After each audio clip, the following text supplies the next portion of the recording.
मैंने दुर्गा से पूछा कि वो इस सपेरे के काबू कैसे आ गई। इसने बताया कि वो छिंदवाड़ा के जंगल में मेरी तलाश में भोपाल की तरफ आ रही थी कि एक जगह वो जंगल से निकलकर एक नहर के किनारे पर हो गई।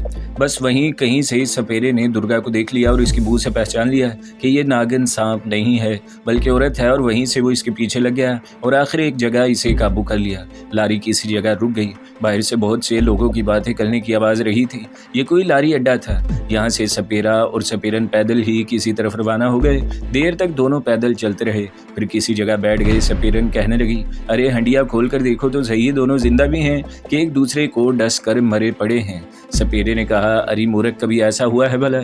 सपेरन ने कहा, फिर भी एक दफ़ा देख लेने में क्या हर्ज है? कहीं ऐसा ना हो कि गुरुजी के पास जाकर तुम हंडिया खोलो तो दोनों मरे पड़े हों और गुरुजी के आगे तुम्हें शर्मिंदा होना पड़े। सपेरा बोला, अगर तू कहती है तो खोल कर देख लेता हूँ। ये मुकालमे हम दोनों ने सुने थे। मैंने नागिन दुर्गा से सरगोशी में कहा, दुर्गा बस यही मौका है। जैसे ही सपेरा हंडिया के ढक्कन उठाए, इसे फौरन डस देना और फिर अपनी पूरी ताकत के साथ बाहर को उछल कर निकल जाना और जिस तरफ मुंह उठे भाग जाना। मैं भी ऐसा ही करूँगा और तुम्हारे पीछे पीछे आऊँगा। सपेरा झोले में से कपड़े में लिपटी हुई हंडिया निकाल रहा था। इसने कपड़े को खोला, फिर हंडिया को किसी जगह रख दिया। वो इसका ढक्कन उठाने लगा था कि नागिन दुर्गा से गलती हो गई। बजाय इसके कि सपेरा ढक्कन उठाकर अंदर हाथ डालता और दुर्गा इससे डसती, इसने इसी वक्त पूरी ताकत से अपना सर ऊपर को उछाला। इसका सर जोर से हंडिया के ढक्कन से टकराया। हंडिया का ढक्कन तुरंत गिरा, लेकिन सपेरा अपने हाथ का तवाज़न बरकरार न रख सका और हंडिया इसके हाथ से नीचे गिर पड़ी। हम दोनों अभी तक हंडिया के अंदर थे। हम एक दूसरे से लिपट गए। हमारा ख्याल था कि जैसे ही हंडिया जमीन पर गिरकर टूटेगी, सपेरा वहीं हम दोनों को दबोच लेगा, मगर ना हंडिया जमीन पर गिरी और ना किसी ने हमें दबोचा। हमें ऐसी आवाज़ आई जैसे हंडिया ऊपर से नीचे को लुढ़कती चली जा रही है। इसका ढक्कन अलहदा हो गया था और फिर वो पानी में गिर पड़ी। मैंने देखा कि हम दोनों एक बहुत बड़े दरिया में गिरे हैं। हंडिया ऊपर दरिया के पुल से गिरी थी, जहां मुझे सपेरा और सपेरन घबराए हुए इधर उधर दौड़ते नजर आए। मैंने नागिन दुर्गा को आवाज़ दी। हम हंडिया से बाहर निकलकर दरिया में अलग अलग गिरे थे और दरिया की तेज़ रफ्तार मौजें हमें बहाकर आगे से आगे लिए जा रही थी। सांप दरिया में डूबता नहीं, वो दरिया में तैरता है, मगर दरिया चौड़ा और लहरें तेज़ रफ्तार हों तो फिर इसके डूब कर मरने का खतरा ज़रूर होता है। मैंने नागिन दुर्गा को 2-3 बार ज़ोर ज़ोर से पुकारा, मगर ना मुझे दुर्गा की आवाज़ आई, ना वो खुद मुझे दरिया की लहरों पर कहीं दिखाई दी। दरिया की लहरें बिल्कुल समंदर की तरह ऊपर को उछल रही थी। ये पहाड़ी इलाका था और दरिया की रवानी भी तेज थी और वो नशीब में तेजी से लहरों को उछाल उछाल कर बहता चला जा रहा था। दरिया का बहाव मुझे बिल्कुल सीधा लिए जा रहा था। किनारे काफी दूर नजर आ रहे थे। इतने तेज बहाव में दरिया के किनारों की तरफ जाना तकरीबन नामुमकिन था। मैं बहता चला जा रहा था। आखिर मुझे नागिन दुर्गा की आवाज़ आई। इसने मेरा नाम लेकर मुझे पुकारा था। मैंने फौरन जवाब में इसे आवाज़ दी। दरिया की लहरों का शोर आगे जाकर कम हो गया था। मैंने नागिन को देख लिया। मैंने अपने जिस्म की पूरी ताकत से इसकी तरफ तैरना शुरू कर दिया। मैं बड़ी जद्दोजहद के बाद इसके पास पहुंच गया। दुर्गा ने भी मुझे देख लिया था। इसने बुलंद आवाज़ में कहा, करमदाद, किनारे की तरफ जाने की कोशिश करो। हम दोनों एक दूसरे से फासले पर थे और दोनों किनारे की तरफ जाने की जद्दोजहद करने लगे। इंतहाई हिम्मत शिकन जद्दोजहद के बाद हम दरिया के किनारे पानी में गिरे हुए एक दरख्त तक पहुँचने में कामयाब हो गए। हम दरख्त की एक बड़ी टन पर चढ़कर इससे लिपट गए। नागिन दुर्गा मेरी तरफ और मैं इसकी तरफ देख रहा था। इसने कहा, किनारे पर आ जाओ, किनारा ज़्यादा दूर नहीं है। हम दरख्त के तने पर से होकर दरिया में उतर गए। यहाँ दरिया की रवानी बहुत धीमी थी। हम बड़ी जल्दी तैरते हुए किनारे पर आ गए। किनारे पर झाड़ियाँ, सरकंडे और घने दरख्त साथ साथ खड़े दूर तक चले गए थे। हम झाड़ियों में से निकलकर दरख्तों के दरमियान आ गए। यहाँ एक रास्ता था जिस पर बैलगाड़ियों के चलने के निशान पड़े हुए थे। इर्द गिर्द कोई आबादी नजर नहीं आती थी। नागिन दुर्गा ने पूछा, ये कौन सी जगह है करमदार? मैंने कहा, तुम इधर की रहने वाली हो, तुम्हें ज़्यादा मालूम होना चाहिए। वो बोली, मेरा ख्याल है कि ये ताप्ती दरिया है और हम होशिंगाबाद के इलाके में कहीं हैं। मैंने कहा, फिर तो हम भोपाल से ज़्यादा दूर नहीं हैं।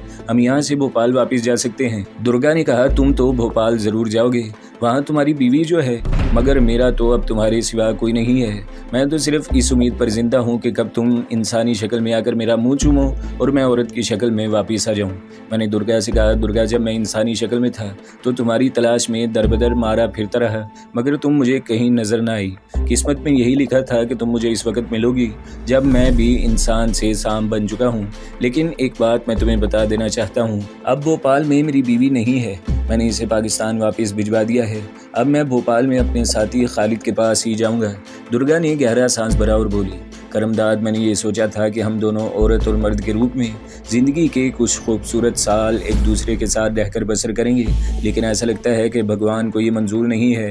मैंने कहा, इन बातों को छोड़ो और ये बताओ कि यहाँ से किस तरफ चलें। दुर्गा ने दरख्तों में जाते कच्चे रास्ते को देखा और बोली, इस रास्ते पर चल पड़ते हैं, कोई गाँव या शहर आएगा तो मालूम करेंगे कि हम कहाँ पर हैं और भोपाल यहाँ से कितनी दूर है। हम दरिया के किनारे से उतरकर कच्चे रास्ते से एक तरफ को रवाना हो गए। एक बात न मेरी समझ में आ रही थी न नागन दुर्गा की, और वो बात ये थी कि हम दोनों ही सांपों के रूप में थे। हम ये किस तरह और कैसे मालूम करेंगे कि आगे जो शहर आएगा वहाँ से भोपाल की तरफ गाड़ी कब्र किस प्लेटफॉर्म से जाएगी। ये बड़ा दिक्कत तलब मसला था और ये मुश्किल मुझे कई बार पड़ चुकी थी। नागन दुर्गा भी यही सोच रही थी। वो मेरे साथ साथ चल रही थी, बल्कि रेंग रही थी। कहने लगी, मेरा अंदाज़ा यही था कि हम छिंदवाड़ा और होशिंगाबाद के दरमियान किसी शहर के आसपास हैं। दिन का वक्त है, अगर कोई शहर आ गया तो हमें किसी जगह छुप कर रात का इंतज़ार करना होगा। इसके बाद ही हम स्टेशन पर पहुंचने की कोशिश कर सकते हैं। फिर ये मालूम करना होगा कि ये कौन सा शहर है, भोपाल की गाड़ी कौन से प्लेटफॉर्म से रवाना होगी। इसके बाद हमें इस गाड़ी की छत पर किस तरह पहुंचना होगा। मैंने कहा, ये परेशानी तो ज़रूर पेश आएगी, लेकिन पहले कोई शहर तो आए और ये मालूम हो कि ये कौन सा शहर है। हम कच्चे रास्ते पर किनारे की तरफ होकर घास और झाड़ियों की आड़ लेकर आगे बढ़ रहे थे। हमारी दोनों जानिब अब खेत शुरू हो गए थे। खेतों में कहीं कारखाने की चिमनी नजर आती। मैंने नागिन दुर्गा से कहा, आगे कोई शहर है, वो देखो कारखाने की चिमनी है। इसने चिमनी को देखा और बोली, अब हमें बड़ी एहतियात बरतनी होगी। किसी इंसान की हम पर नज़र पड़ गई तो हम दोनों मारे जाएंगे या फिर दोनों एक दूसरे से एक बार फिर बिछड़ जाएंगे। मैंने कहा, हम शहर से बाहर रहेंगे और रेलवे लाइन ढूंढकर वहीं किसी जगह छुप जाएंगे। जब रात का अंधेरा फैल जाएगा तो रेलवे लाइन के साथ साथ चलते स्टेशन पर पहुंचकर भोपाल जाने वाली गाड़ी में सवार होने की कोशिश करेंगे। शहर की आबादी शुरू हो गई। हम एक मॉडर्न कॉलोनी के मकानों से कुछ फासले पर रहकर आगे गुजर गए। ये कोई बहुत बड़ा शहर मालूम नहीं होता था, फिर भी काफ़ी आबादी वाला शहर था। छोटे छोटे पहाड़ी टीलों पर भी मकान बने हुए थे। हम शहरी आबादी से दूर रहकर खेतों और मैदानों में से गुजर रहे थे। एक जगह मुझे रेलवे का सिग्नल दिखाई दिया। मैंने दुर्गा को सिग्नल का खंभा दिखाया और कहा, खुदा का शुक्र है, हमें रेलवे लाइन का सुराग मिल गया है, इस तरफ चलते हैं। हम खेतों, मैदानों और तालाबों के करीब से होते हुए रेलवे लाइन के ऊंचे बंद पर चढ़ गए। रेलवे लाइन ज़मीन से ऊंची थी। दुर्गा ने कहा, जिस तरफ सिग्नल का खंभा है स्टेशन इसी तरफ होगा। हम सिग्नल के खंभे की जानिब रेलवे लाइन के पहलू में चलने लगे। जब दूर से हमें स्टेशन की ढलानी छतें और सिग्नल के दूसरे खंभे भी नजर आने लगे तो हम रेलवे ट्रैक से उतरकर एक दरख्त के पीछे घास में छुप कर बैठ गए। नागिन दुर्गा बिल्कुल मेरे साथ लगकर बैठी हुई थी। वो औरत की इंसानी आवाज़ में और मैं मर्द की इंसानी आवाज़ में बात कर रहा था। दरख्त की वजह से हम रेलवे लाइन की ओट में थे और रेलवे लाइन हमें नज़र नहीं आ रही थी। यहाँ हमें इस वक्त तक छुपे रहना था जब तक कि रात का अंधेरा नहीं फैल जाता। नागिन दुर्गा ने मेरा नाम लेकर कहा, करमदाद, क्या तुम भी अपनी बीवी के पास पाकिस्तान चले जाओगे? नागिन दुर्गा हिंदू औरत थी और भारतीय शहरी थी। वो किसी भी वक्त औरत की शक्ल में वापस आ सकती थी या मैं इंसानी रूप में आकर इसे औरत का रूप वापस दिला सकता था। इस वजह से मैं इसे भारत में अपने अज़ाइम के बारे में कुछ नहीं बता सकता था। मैंने कहा, कुछ कह नहीं सकता, हो सकता है अभी कुछ देर भारत में ही रहना पड़ जाए। वो बोली, ये तो बड़ी अच्छी बात है, मैं चाहती हूँ कि तुम हमेशा के लिए भारत में ही रह जाओ। दुर्गा, इससे तुम्हें क्या मिलेगा? इसने बड़े जज्बाती लहजे में कहा, मुझे तुम मिल जाओगे, मुझे और क्या चाहिए? नागिन दुर्गा जज्बाती हो रही थी। ये मुझे बहुत पहले एहसास हो चुका था कि इसे मुझसे मोहब्बत हो गई है, लेकिन चूंकि मेरा मिशन इस किस्म के इंसानी जज्बाती कमज़ोरियों से बहुत बुलंद था, इसलिए मैंने इसे कोई अहमियत नहीं दी थी। जहाँ तक मोहब्बत के जज्बात का ताल्लुक था तो मैं इन जज्बात से महरूम नहीं था, लेकिन मुझे सिर्फ अपनी बीवी जमीला से ही मोहब्बत थी। मैं एक सीधा साधा फौजी टाइप का शरीफ और सादा मुसलमान था। बीवी मिली तो इससे मोहब्बत करने लगा। इससे पहले मेरी ज़िंदगी में कोई औरत नहीं आई थी, आती भी तो अपनी बीवी से ही मोहब्बत कर सकता था। मैं इस नतीजे पर पहुंचा हूं कि जो लोग इधर उधर हाथ पांव मारने के बजाय सिर्फ और सिर्फ अपनी बीवी से ही मोहब्बत करते हैं वो दुनिया में बड़े सुखी रहते हैं। नागिन दुर्गा मुझसे मोहब्बत की बातें करने लगी। मैं हूँ हाँ में जवाब दे रहा था। कहने लगी, करमदाद, जब मैंने तुम्हें पहली बार देखा था तो तुम इसी वक्त मेरे दिल में उतर गए थे और मुझे तुमसे प्रेम हो गया था। मुझे बताओ, क्या तुम भी मुझसे प्रेम करते हो? मैंने कहा, दुर्गा, मुझे प्रेम की बातें बिल्कुल नहीं सूझ रही, इस वक्त तो हमें अपनी पड़ी हुई है।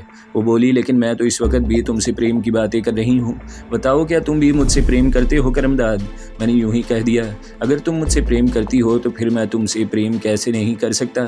नागिन दुर्गा ने अपना सांप का जिस्म मेरे सांप के जिस्म के बिल्कुल साथ लगा दिया और हल्की सी आह भरकर बोली, करमदाद, तुमने मेरी आत्मा को बड़ी शांति दी है। मुझसे मुझसे इसी तरह प्रेम करते रहना। याद रखना, अगर कभी ऐसा वक्त आ गया तो मैं तुम्हारे लिए अपनी जान भी कुर्बान कर दूंगी। हमें दरख्त के पीछे रेलवे लाइन की जानिब किसी आदमी की आवाज़ सुनाई दी। अरे लड़की लड़का हैं, ज़रूर घर से भागे हुए होंगे। हम दोनों झाड़ियों में सिमट गए। दूसरे आदमी ने कहा, मुझे तो दोनों बदमाश मालूम होते हैं, इन्हें पकड़कर पुलिस के हवाले करते हैं। और दो आदमी अचानक दरख्त के पीछे से निकलकर सामने आ गए। दोनों नौजवान थे। उन्होंने जब देखा कि जिस लड़की और लड़के की वो आवाज़ें सुन रहे थे इनमें से कोई भी वहाँ नहीं है, तो इनके चेहरों पर दहशत के आसार नमूदार होने लगे। मैं इनको झाड़ियों के अंदर से देख रहा था। इनके रंग उड़ गए थे। एक लड़के ने बड़ी मुश्किल से कहा, वो कहाँ चले गए? दूसरे ने सहमी हुई आवाज़ में कहा, रामू भागो, यहाँ भूत रहते हैं। और दोनों तेज़ी से खेतों की तरफ भागे। इनमें से एक लड़का एक जानिब और दूसरा दूसरी जानिब दौड़ पड़ा और देखते देखते वो मेरी नज़रों से ओझल हो गए। नागिन दुर्गा ने हल्की सी हंसी के साथ कहा, अगर हम औरत मर्द की शक्ल में होते तो मुश्किल पड़ सकती थी।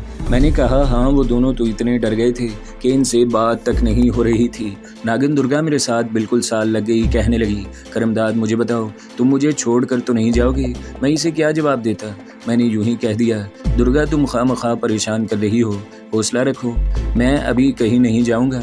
दूर से रेल के इंजन की सीटी की आवाज़ सुनाई दी। फिर कुछ देर बाद एक रेलगाड़ी धड़धड़ाती हुई गुजर गई। नागिन दुर्गा झाड़ी में से निकलकर गाड़ी को गौर से देख रही थी। जब गाड़ी गुजर गई तो वो बोली, ये कोई एक्सप्रेस ट्रेन थी, भोपाल की तरफ से आई होगी। भोपाल जाने वाली गाड़ी दूसरी तरफ से आएगी। मैंने कहा, क्यों ना हम छुप छुपा कर इस वक्त स्टेशन पर पहुंचने की कोशिश करें। नागिन दुर्गा वापस मेरे पास झाड़ी में आ गई थी। कहने लगी, दिन की रोशनी में बाहर निकलना खतरनाक होगा, हमें कम से कम शाम का अंधेरा होने तक इसी जगह छुपे रहना होगा। चुनाचे हम शाम होने तक इसी जगह झाड़ी में छुप कर बैठे रहे। कुछ ही देर बाद शाम का धुंधलका रात के पहले अंधेरों में तब्दील हो गया तो हम झाड़ी में से निकलकर रेलवे लाइन पर आ गए और स्टेशन की तरफ रेंगना शुरू कर दिया, जिसकी रोशनियां हमें कुछ फासले पर साफ नजर आ रही थी। हम बड़ी इत्मीनान से स्टेशन की तरफ बढ़े चले जा रहे थे। इसी तरह हम स्टेशन के करीब आ गए। जो ट्रेन भोपाल की तरफ से आई थी वो प्लेटफॉर्म पर खड़ी थी। मुसाफिरों का रश भी था। मैंने दुर्गा से कहा, हमें दूसरी तरफ से होकर प्लेटफॉर्म पर किसी जगह पहुँचना होगा। फिर जब दूसरी तरफ से कोई गाड़ी आएगी तो इसकी छत पर चढ़ने की कोशिश करेंगे। दुर्गा ने कहा, भगवान करे कि वो गाड़ी भोपाल की तरफ ही जा रही हो। हम रेलवे लाइनों को अबूर करके आगे की तरफ रेंगते हुए प्लेटफॉर्म के दूसरे सिरे पर पहुंचकर प्लेटफॉर्म के अकब की जानिब हो गए। यहाँ प्लेटफॉर्म पर सामान पड़ा हुआ था। ज़्यादा रोशनी भी नहीं थी। हम सामान के क्रेटों के पीछे छुप कर बैठ गए। इस तरफ कोई मुसाफिर या कोई दूसरा शख्स नहीं आता था। हम बड़े इत्मीनान से बैठे हुए थे। इतने में ट्रेन के गार्ड ने सीटी बजाई, इंजन ने विसल दिया और ट्रेन चल पड़ी। जब ट्रेन गुजर गई तो मैंने नागिन दुर्गा से कहा, प्लेटफॉर्म जहाँ ख़त्म होता है वहाँ स्टेशन का नाम लिखा होगा, तुम यहीं बैठो, मैं आगे जाकर मालूम करता हूँ कि स्टेशन का नाम क्या है। दुर्गा ने कहा, अपना ख्याल रखना करमदाद। मैं सामान के ढेर में से निकलकर प्लेटफॉर्म के आखिरी किनारे की तरफ रेंगने लगा। ज़्यादा फासला नहीं था। मैं बोर्ड के पास पहुंच गया। वहां ऊपर खंबे के साथ तो बल्ब रोशन था। मैंने स्टेशन का नाम पढ़ा जो हिंदी और अंग्रेजी दोनों जुबानों में था। मैं इसी तरह रेंगता हुआ दुर्गा के पास वापस आ गया और इसे कहा, स्टेशन का नाम धरीवाड़ा है। नागिन दुर्गा ने फौरन कहा, मेरा अंदाज़ा बिल्कुल ठीक था करमदाद, हम छिंदवाड़ा और होशिंगाबाद के दरमियान में ही हैं। जो ट्रेन अभी अभी गई है वो नागपुर ही की तरफ जा रही थी। उधर से अब जो ट्रेन आएगी वो होशिंगाबाद से होती हुई भोपाल जाएगी। मुझे भी तसल्ली हो गई थी कि हम भोपाल पहुंच जाएंगे। अब हमें नागपुर की तरफ से आने वाली ट्रेन का इंतज़ार था। आखिर काफ़ी देर इंतज़ार करने के बाद एक ट्रेन नागपुर की तरफ से आकर प्लेटफॉर्म पर रुक गई। हम दोनों सामान के पीछे से निकले और प्लेटफॉर्म की ढलान उतर गए। फिर रेलवे लाइनों को अबूर किया और जिस प्लेटफॉर्म पर ट्रेन खड़ी थी इसकी दूसरी तरफ से आकर एक डब्बे के पहियों पर से रेंगते हुए डब्बे की छत पर चढ़ गए। ये बहुत बड़ा मरहला था जिसको हमने तय कर लिया था। मैंने दुर्गा से कहा, दुर्गा अब ये समझ लो कि हम भोपाल पहुंच गए। दुर्गा कहने लगी, ये गाड़ी आधी रात के बाद भोपाल पहुंचेगी, इस वक्त हम कहाँ जाएंगे? मैंने कहा, भोपाल में मेरा जो दोस्त है मैं इसके घर जाने की कोशिश करूँगा। वो बोली, मैं भी तुम्हारे साथ ही जाऊँगी। मैं दुर्गा को किसी हालत में भी भोपाल के सरफरोश मुजाहिदों की खुफिया कमीन गाह में नहीं ले जा सकता था। मैंने कहा, दुर्गा मुझे कुछ पता नहीं कि मेरा दोस्त अपने घर पर होगा या नहीं होगा। तुम मेरे साथ अपनी जान का खतरा क्यों मोल लेती हो? मैं भी ये नहीं चाहता। इसलिए मैं चाहता हूँ कि तुम भैरव जी के मंदिर में जाकर किसी जगह छुप जाना। रात गुजर जाएगी तो मैं सुबह तुम्हारे पास आ जाऊँगा। इसके बाद सोच लेंगे कि हमें कहाँ जाना है और क्या करना है। दुर्गा राज़ी नहीं होती थी मगर मैंने इसे राज़ी कर लिया। इतनी देर में ट्रेन चल पड़ी। हम दोनों पहले तो कुंडली मारकर डब्बे की छत के बिल्कुल दरमियान बैठे थे। जब ट्रेन की रफ्तार तेज़ हो गई और हवा भी तेज थपेड़ों की शक्ल में तब्दील हो गई तो हम छत पर बिल्कुल साथ साथ लेट गए। ट्रेन रात के अंधेरे में तारीक जंगलों में से गुजरती चली जा रही थी। गाड़ी देर तक चलती गई, फिर कोई स्टेशन आया। ट्रेन वहाँ थोड़ी देर के लिए रुकी और आगे रवाना हो गई। इसी तरह कई स्टेशन आए और गुजर गए। एक स्टेशन पर ट्रेन रुकी तो दुर्गा कहने लगी, मेरा ख्याल है आगे होशिंगाबाद का स्टेशन आएगा। और ऐसा ही हुआ। नागन दुर्गा का अंदाज़ा दुरुस्त निकला। अगला स्टेशन होशिंगाबाद का स्टेशन था। ये बहुत बड़ा शहर था। स्टेशन भी काफ़ी कुशादा था और रोशनियों से जगमगा रहा था। ट्रेन एक बार रौनक प्लेटफॉर्म पर जाकर खड़ी हो गई। मैं और नागिन दुर्गा डब्बे की छत से चिमटे हुए थे। हम नीचे नहीं उतर सकते थे। हमारा डब्बा पिछले डब्बे से 1-2 डब्बे आगे था। प्लेटफॉर्म पर पुलिस के सिपाही भी नजर आ रहे थे और एक टिकट चेकर भी एक तरफ खड़ा मुसाफिरों को डब्बे में सवार होते और डब्बे से उतरते देख रहा था। हम डब्बे की छत से लगे हुए थे। मैंने दुर्गा से पूछा, किसी की हम पर नजर न पड़ जाए, ये बताओ कि गाड़ी यहाँ कितनी देर ठहरती है। मैंने बड़ी धीमी आवाज में दुर्गा से पूछा था। इसने सरगोशी में कहा, कुछ मालूम नहीं, होशिंगाबाद बड़ा स्टेशन है, यहाँ गाड़ी देर तक रुकती है। खामोशी से लेटे रहो, हमें कोई नहीं देखेगा। अचानक मुझे एक झटका सा लगा। पहले तो मैं समझा कि ट्रेन चल पड़ी, मगर ट्रेन अपनी जगह पर खड़ी थी। ये झटका सिर्फ मुझे ही लगा था। मैं एकदम से होशियार हो गया। मेरे साथ कुछ होने वाला था। मुझे दूसरा झटका लगा। दूसरे झटके के साथ ही मुझे अपना जिस्म बोझल और भारी महसूस होने लगा। मेरी काया पलट हो रही थी। मैं सांप से वापस इंसानी शक्ल में आ रहा था। मैंने दुर्गा से कहा, दुर्गा मैं अपनी शक्ल में वापस आ रहा हूँ। दुर्गा ने खुश होकर कहा, क्या तुम सच कहते हो करमदाद? मैंने कहा, हाँ, मगर इंसानी शक्ल में आते ही मुझे छत पर लेटा लोग देख लेंगे। दुर्गा ने जल्दी से कहा, तुम नीचे उतर जाओ करमदाद, डब्बे की दूसरी तरफ से नीचे उतर जाओ। लेकिन किस्मत ने मुझे इतनी मोहलत न दी और फिर मैं एकदम सांप से इंसानी शक्ल में वापस आ गया। मैं छत पर लेटा हुआ था। यहाँ काफ़ी रोशनी थी। लोगों ने एक आदमी को छत पर लेटे देखा तो वहाँ जमा हो गए। किसी ने कहा, ये कोई पागल आदमी है, पुलिस को बुलाओ। मैं उठकर बैठ गया। वहाँ शोर मच गया। पुलिस के सिपाही और टिकट चेकर दौड़कर डब्बे के पास आ गए। पुलिस के सिपाही ने करख्ता आवाज में कहा, कौन हो तुम? ऊपर क्यों बैठे हो? नीचे उतरो। नागन दुर्गा मेरे पास ही डब्बे की छत पर लेटी हुई थी। इसने कहा, करमदाद, भगवान के लिए मेरा मुंह चूम लो, मेरा मुंह चूम लो। लेकिन दोनों पुलिस के सिपाही डब्बे के ऊपर चढ़ आए। इनकी नज़र मेरे पास ही डब्बे की छत पर एक सांप पर पड़ी तो शोर मचा दिया, अरे सांप है, सांप। और एक सिपाही डंडा मारता हुआ नागिन दुर्गा की तरफ बढ़ा। मैंने जल्दी से नागिन दुर्गा को उठा लिया और कहा, ये मेरा सांप है, मैंने इसे पाल रखा है। डब्बे के अंदर रश था इसलिए छत पर चढ़ गया। सिपाही कुछ खौफजदा से होकर पीछे हट गए थे। एक सिपाही ने चीख कर कहा, अबे इस साले सांप को फेंक दो। मैंने नागिन दुर्गा को अपनी जैकेट की जेब में रख लिया और कहा, संतरी जी, ये मेरा पालतू सांप है, किसी को कुछ नहीं कहेगा, मैंने इसका जहर निकाल दिया है। पुलिस ने मुझे डब्बे की छत से नीचे उतार लिया। मुसाफिर जमा हो गए थे और मुझे बड़ी दिलचस्पी और हैरत से देख रहे थे कि ये आदमी डब्बे की छत पर सफ़र कर रहा था। टिकट चेकर भी आ गया। इसने मुझसे पूछा, टिकट दिखाओ, कहाँ से ट्रेन पर चढ़े थे? मेरे पास टिकट कहाँ था? मैंने कहा, महाराज, बात यह है कि मैं गरीब आदमी हूँ, ये मेरा पालतू सांप है और मैं इसे भैरव जी के मंदिर की यात्रा कराने भोपाल ले जा रहा था। आपकी बड़ी मेहरबानी होगी, मुझे भोपाल चले जाने दें। टिकट चेकर बड़ा सख्त मिजाज हिंदू था। कहने लगा, ये कथा कहानी किसी और को सुनाना। टिकट के पैसे निकालो, तुम्हें नागपुर से होशिंगाबाद का किराया भी अदा करना होगा और जुर्माना भी भरना पड़ेगा। मैंने कहा, महाराज, मेरे पास तो फूटी कोड़ी नहीं है, पैसे कहाँ से निकालूं? टिकट चेकर ने पुलिस के सिपाहियों से कहा, इसे मेरे दफ्तर में ले जाओ, इसे बगैर टिकट सफ़र करने की सजा भुगतनी होगी। इन लोगों ने इंडियन रेलवे को अपने बाप का माल समझ रखा है। चलो। दोनों सिपाहियों ने मुझे बाजुओं से दबोच लिया और खींचते हुए कमरे में ले गए जहाँ 2-3 क्लर्क बैठे काम कर रहे थे। टिकट चेकर ने सिपाहियों से कहा, इसे अंदर बंद कर दो। इसी कमरे में एक हवालात सी बनी हुई थी जिस पर सलाखों वाला दरवाज़ा लगा था। सिपाहियों ने मुझे हवालात के अंदर धकेल दिया और दरवाज़ा बंद कर दिया। टिकट चेकर ने मेज़ की दराज में से एक ताला निकाला और दरवाजे पर लगाते हुए बोला, तुम लोगों को मैं अच्छी तरह जानता हूँ, यात्रा का बहाना बनाकर रेलगाड़ियों में मुफ्त सफ़र करते हो। आज की रात तो हवालात में गुजारो, सुबह तुम्हें रेलवे मजिस्ट्रेट के सामने पेश किया जाएगा।